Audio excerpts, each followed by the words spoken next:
قرآن بار بار ذکر کرتا ہے کہ ہمارے نیک بندے خرچ کرتے رہتے ہیں. اتنا ذکر کیا قرآن نے کہ صحابہ پوچھتے تھے کہاں خرچ کریں, غریب کیسے خرچ کرے. اتنی ترغیب دی, پورے باغ آ کے صحابہ نے صدقہ کر دیے. جہاں نماز کا ذکر وہیں اللہ نے صدقے کا ذکر کیا. ماہرین معیشت اگر یہ آیتیں دیکھیں تو وہ شاید یہ سوچیں کہ صدقے کا تذکرہ اللہ قرآن میں اس لیے ذکر کرتا ہے تاکہ دنیا سے غربت کا خاتمہ ہو جائے, اکنامکلی مسلمان قوم مضبوط ہو جائے. سمجھ لیں بھائی, یہی وجہ ہوگی نا, تاکہ سب دیں اور معیشت میں اعتدال پیدا ہو جائے. یہ وجہ دوسرے نمبر پر ہے, اصل وجہ یہ نہیں ہے. سمجھ رہے ہو کہ نہیں سمجھ رہے؟ یہ اصل وجہ بولو نہیں ہے. اصل وجہ یہ ہے کہ انسان اور بندے کا جو اللہ اور بندے کا جو تعلق ہے نا, اللہ چاہتے ہیں تم یہ ثابت کرو اپنے عمل سے کہ تمہارا مجھ پر ایمان ہے اور تمہیں یقین ہے کہ ایک دن تمہاری مجھ سے ملاقات ہونے والی ہے, اور تم دنیا کو مسافر خانہ سمجھتے ہو اور تم دنیا سے دل نہیں لگاتے ہو. اس کے لیے جب تک روکھڑا خرچ نہیں کرو گے مجھے یقین نہیں آئے گا. بہت مشکل ہے بات سمجھنا. اس کے لیے جب تک روکھڑا خرچ نہیں ہوگا, اللہ کہتے ہیں مجھے تمہارے دعووں پر یقین نہیں آئے گا. اس کی مثال دیتا ہوں میں. ایک کروڑ پتی تاجر آپ کے پاس آیا اور کہنے لگا کہ ایک پلاٹ بک رہا ہے, خرید لے, انویسٹ کر لے, پیسے نہیں ہیں ادھار لے کے ڈال دے. 1 کروڑ کا لے گا, میں تجھے قسم اٹھا کے کہتا ہوں 1 مہینے میں 30-40 لاکھ اس کی قیمت بڑھ جائے گی. پھر نہ بولنا کہ سودا ہاتھ سے نکل گیا. اس کی جگہ جب میں ہوں گا تو میں اسے مشورہ دوں گا, اگر تجھے اتنا ہی یقین ہے کہ یہ 1 مہینے میں 1 کروڑ سے 1 کروڑ 50 لاکھ کا ہو جائے گا تو اپنے پیسے لگا دے. کیا خیال ہے بھائی؟ اب وہ جواب میں این آ چوں چاں چیں چوں کرنے لگے, اس کا مطلب اس کو یقین بولو نہیں ہے. اس کو کسی نے یہ پلاٹ آپ کو پہنانے کا حکم دیا ہے, اس کا کمیشن ہے کہ یار اس کو پہنا دے, یہ سبزی والے بھی اس سے پیسے لے کے بھاگے ہوئے اور پتہ نہیں کون کون یہ خرید لے گا.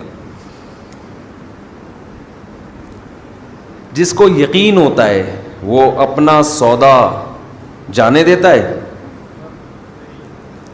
بعض لوگ کیا کرتے ہیں کہ ہم اسٹیٹ ایجنٹ کو پیسے دیں گے کہ پلاٹ خریدو اور بیچو, تو دے دیں, بہت اچھی بات ہے. لیکن عام طور پہ اسٹیٹ ایجنٹ کیا کرتے ہیں, اور بہت صحیح کرتے ہیں وہ, کیونکہ ان کی جگہ آپ ہوتے تو آپ بھی یہی کر رہے ہوتے. جہاں لگا کہ انویسٹمنٹ کم اور پروفٹ زیادہ تو وہ آپ کا نہیں بلکہ اپنا پیسہ لگائے گا اس میں, سمجھتے ہو. اور جہاں لگا کہ انویسٹمنٹ زیادہ ہے پروفٹ کم ہے, وہاں کمیشن پہ آپ کو وہ پلاٹ پہنا دے گا, اپنا کمیشن رکھ لے گا 2%, 1% جو بھی ہے آپ کو پہنا دے گا. وہ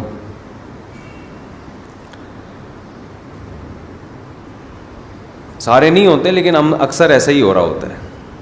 جب آپ خود اس کی جگہ ہوتے تو یہی کر رہے ہوتے, تو پھر خود سوچ لو پھر اس میں کون سی ایسی گھبرانے کی بات. وہ کیوں لگائے گا آپ کے پیسے؟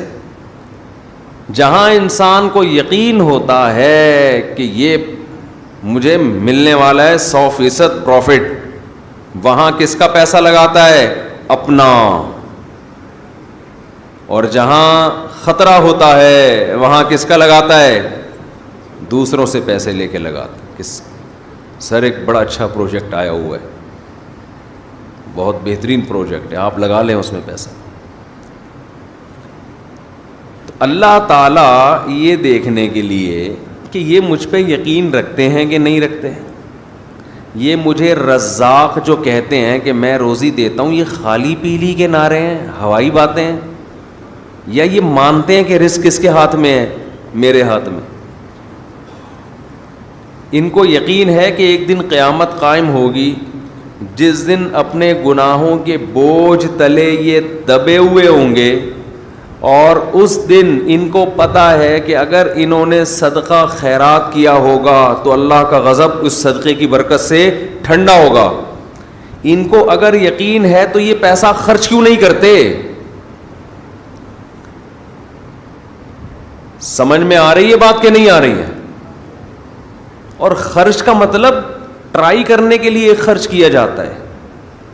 دیکھو، جس بزنس میں پروفٹ کا آپ کو یقین نہ ہو، امکان ہو، انویسٹمنٹ وہاں بھی کر دیتے ہو، مگر بڑی انویسٹمنٹ بولو نہیں کرتے. ٹرائی یار، ایک فائل لے کے ڈال دے یار،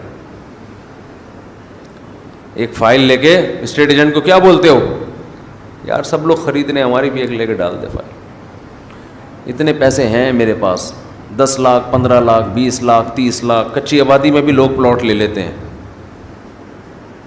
سوچو 10 20 لاکھ کے انویسٹمنٹ تو کچی آبادی میں کر رہے ہیں. کبھی اللہ کے لیے 10-15 لاکھ کی انویسٹمنٹ کی کسی نے؟ نہیں آئی کھوپڑی میں بات ہے. یعنی اللہ کو قرضہ دینے میں اتنا بھی رسک نہیں لے رہے جتنا کچی آبادی میں 10-15 لاکھ کے پلاٹ کا رسک لے رہے ہوتے ہیں. اس کا مطلب اتنا اللہ کے پاس جب انویسٹمنٹ کرتے ہیں نا تو 20 روپے دے دیے اس کو وائپر والے کو جو آپ کا گاڑی کا شیشہ صاف کر رہا ہے. حاتم طائی کی خبر پہ لات مار دی. اللہ کے لیے جب انویسٹمنٹ کر رہے ہوتے ہیں تو گھر میں جو راشن آ رہے ہیں، انڈے پراٹھے بیوی کو جو کھلا رہے ہیں، اسی میں نیت کر لی صدقے کی. ٹھیک ہے وہ بھی صدقہ ہے، لیکن وہ تو آپ کو دینا ہے، وہ تو نو کا آپشن ہی نہیں ہے آپ کے پاس. خیر کوئی رفیع بھائی، کوئی کسی کے پاس کسی کے باپ کوئی مائی کا لال ایسا پیدا ہوا، گھر والوں نے کہا 6 انڈے لاؤ اور آپ 5 لے آئے، ایسا کوئی ہو سکتا ہے وہ چنگیز خان میں اتنی ہمت ہو. تو اللہ یہ دیکھنے کے لیے کہ مجھ پر ایمان رکھتا بھی ہے کہ نہیں رکھتا، تو اللہ ہم سے کیا مانگتے ہیں؟ پیسہ مانگتے ہیں. اس لیے نہیں کہ اکانومک ملک کی بحال ہو جائے، غربت کا خاتمہ ہو جائے. غربت کے خاتمے کے لیے اگر صدقے کا حکم ہوتا تو غریب کو صدقے کا حکم کیوں ہوتا کہ وہ بھی کرے صدقہ؟ ہے بھائی، اسلام تو غریب کو بھی کہتا ہے اتقوا النار ولو بشق تمرۃ. غریب کو حکم دیا جہنم کی آگ سے بچو، صدقہ کرو. غریب کہے گا، خاص طور پہ صحابہ کے زمانے کے غریب تو ایسے غریب تھے کہ ایک ازار ہے ٹوٹل ملکیت، اوپر پہننے کی قمیض بھی نہیں ہے. یہ ایسے ایسے غریب جو آج کل آپ کو ملیں گے نہیں. اتنے غریب صحابی کو حکم دیا جا رہا ہے کیا کرو؟ صدقہ کرو، تاکہ اللہ کے غضب سے حفاظت ہو. وہ پوچھیں گے کیسے صدقہ کریں؟ آپ نے فرمایا شق تمرہ، کھجور آدھی توڑو، آدھی خود کھاؤ، آدھی کسی اور کو کھلا دو، صدقہ کر دو کسی کو. کیا اس سے غربت اکنامکلی قوم مضبوط ہو جائے گی؟ ہے بھائی، آدھی کھجور روز کسی کو دیں گے کیا معیشت بحال ہو جائے گی قوم کی؟ تو خوب سمجھ لو، زکوٰۃ صدقہ خیرات کا بنیادی مقصد قوم کو معاشی لحاظ سے مضبوط کرنا نہیں ہے، یہ اس کی ایک حکمت ہے. نتیجہ نکلے گا کہ قوم معاشی لحاظ سے مضبوط ہوگی، غربت کا خاتمہ ہوگا. نتائج میں یہ بات داخل ہے.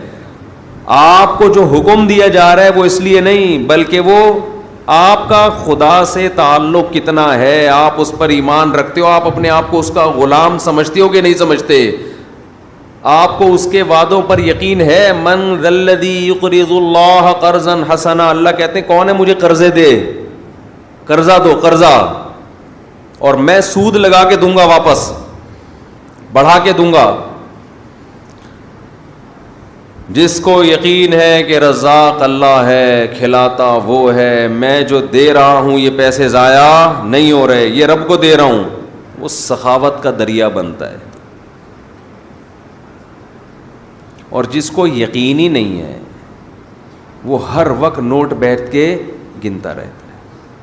کمیٹیاں ڈال ڈال کے اور گھسیٹ رہے ہیں, کمیٹیاں ڈال ڈال کے, پیٹ کاٹ کاٹ کے کمیٹیاں ڈالی ہوئی ہیں. عربی میں نا کنجوس کے لیے دو الگ الگ الفاظ استعمال ہوتے ہیں. There are two types of کنجوس. ایک کو بخیل کہتے ہیں اور ایک کو شحیح. شحیح شین اور حلوے والی ہا اور یا اور پھر حلوے والی ہا. روزے میں ذرا حلوے والی بات کرنے سے بھی اپنا مزہ ہے نا. تو اس کو کیا کہتے ہیں؟ شحیح. یہ کنجوس کی سپرلیٹو ڈگری ہے. کنجوس اسے کہتے ہیں جو دوسروں پہ خرچ نہ کرے. شحیح اتنا بڑا کنجوس جس کمبخت کو اپنے اوپر بھی خرچ نہیں کیا جا رہا اس سے. سمجھتے ہیں؟ یہ کنجوس کی وہ قسم ہے جو کمبخت اپنے اوپر بھی خرچ نہیں کرتا. 70 سال 80 سال عمر ہو گئی, بینکوں میں پیسے رکھے ہوئے ہیں, آڑے وقت میں کام آئے گا. تو آڑا وقت تو اب یہ آڑا نہیں تو کون سا وقت ہے یہ؟ خواتین زیور رکھا ہوا ہے, کئی تولے سونا, زکوٰۃ نکالتے ہوئے تکلیف ہوتی ہے. خوب سمجھ لیں, زیور چاہے استعمال کا ہو یا استعمال میں نہ ہو, سونا اور چاندی اس پہ بہرحال زکوٰۃ واجب ہے. خواتین کہتی ہیں کہ یہ ہم نے آڑے وقت کے لیے رکھا ہوا ہے. تو آڑا وقت تو آ گیا نا. آڑا وقت کا مطلب یہ ہوتا ہے کہ آپ پر ایسی کوئی مصیبت آ جائے کہ آپ کے پاس اپنی بنیادی ضرورت کو پورا کرنے کے لیے بھی پیسہ نہ بچے. تو ایسے آڑے وقت میں اسلام نے آپ کو اجازت دی ہے, آپ کسی سے مطالبہ کر سکتے ہیں. لیکن ہم نے دیکھا ہے کہ ایسے آڑے وقت میں بھی لوگ اپنا مال خرچ نہیں کر رہے, دوسروں سے مانگ رہے ہیں, زکاتیں مانگ رہی ہیں. بعض خواتین جن کے پاس, ایک صاحب نے مجھے کہا کہ ایک آدمی کے پاس 1,00,000 روپے پڑے ہوئے ہیں بینک میں, بیچارے کے پاس ہیں بھائی, تو اس کے ہاں کوئی ضرورت ہے, بیماری ہے, علاج کے پیسے نہیں ہیں, تو میں زکوٰۃ دے سکتا ہوں؟ میں نے کہا نہیں دے سکتے, کیونکہ 1,00,000 روپے یہ نصاب سے کیا ہیں, زیادہ ہیں. حضرت یہ تو پورے نہیں ہوں گے. میں نے کہا پھر اس سے بولو یہ خرچ کر دے. یہ کیا کرے؟ یہ خرچ کر دے, پھر آپ زکوٰۃ دے دیں اس کو, پھر 0 میٹر ہو جائے گا. تو یہاں لوگ کہتے ہیں کہ وہ پیسے اس نے آڑے وقت کے لیے رکھے ہوئے ہیں. پتہ نہیں آڑے ترچے وقت کی ڈیفینیشن ہے کیا؟ آڑا تو یہی وقت ہے نا کہ بیماری آ گئی اور پیسے نہیں ہیں, تو اب یہ آڑا وقت آ گیا, تو خرچ کرو پیسے. اس کو کہتے ہیں الذی جمع مالا وعددا. اہل جہنم کی علامت مال جمع کرتے ہیں اور اس کو بیٹھ کے گنتے رہتے ہیں. یہ تو اسٹور کرنے والی بات ہو گئی. پہلے اپنا پیسہ خرچ کرو بھائی.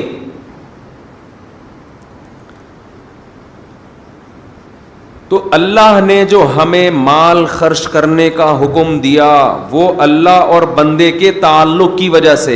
دیکھو جب آپ کو کسی سے محبت ہوتی ہے تو محبوب پر پیسہ اس کی ضرورت کی وجہ سے خرچ نہیں کیا جاتا, بلکہ اپنا اور محبوب کا تعلق ثابت کرنے کے لیے اس کے ثبوت کے طور پہ پیسہ خرچ کیا جاتا ہے. آپ کی شادی ہو گئی کسی مالدار گھرانے میں, لڑکی بڑی لینڈ لارڈ, مہر کی بات ہوئی, آپ نے کہا 10,000 ڈال دو ایک شریح بس وہ پوری کرنے کے لیے. منہ دکھائی پہ کیا دیں گے؟ آپ نے کہا دعائیں اور سلام پیش کروں گا آپ کی خدمت میں, دعائیں لے کر آؤں گا. ولیمے میں کیا کریں گے؟ ولیمے کی کیا ضرورت ہے؟ ڈیفینس میں سب کھاتے پیتے لوگ ہیں بھائی, سب کیا ہیں؟ کھاتے پیتے لوگ ہیں. سالے بھی جو آپ کے ہوں گے سارے کھاتے پیتے ہیں, روزانہ کھاتے پیتے ہیں ماشاءاللہ. تو میں کیا ولیمہ بھائی؟ گفٹ میں کیا دو گے بیگم کو؟ گفٹ کی ضرورت کیا ہے؟ کروڑ پتی باپ کی بیٹی ہے بھائی, کروڑ پتی باپ کی بیٹی ہے, سب کچھ اللہ کا دیا ہے, تو گفٹ کا کیا کرنا ہے؟ وہ رشتہ دے دیں گے؟ بولو نا. بولیں گے تو کیا کرنے آیا ہے, تو کیسے ثابت کرے گا کہ تجھے بھی محبت ہے بھائی. ہمیں ضرورت نہیں ہے, لیکن ہمیں اس پیسوں کی ہمیں ضرورت نہیں ہے, لیکن ہمیں اس بات کی ضرورت ہے کہ تو یہ ثابت کر کہ تو اس شادی پہ خوش ہے اور تو محبت کرتا ہے, تو عزت دیتا ہے رشتہ داروں کو, سسرالیوں کو.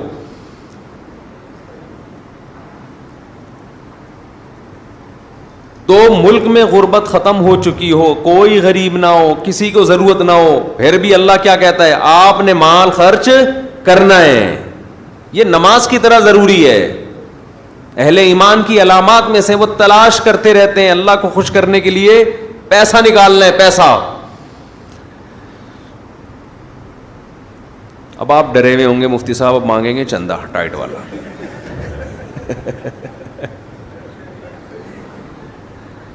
آج کمیٹی نے مفتی صاحب کے ذمے لگایا ہوگا کہ دبا کے کیا کرنا ہے, تو سب سے پہلے آپ نے گھبرانا نہیں. مرکز دین و ایمان, مرکز دین و ایمان, مرکز دین و ایمان, مرکز دین و ایمان.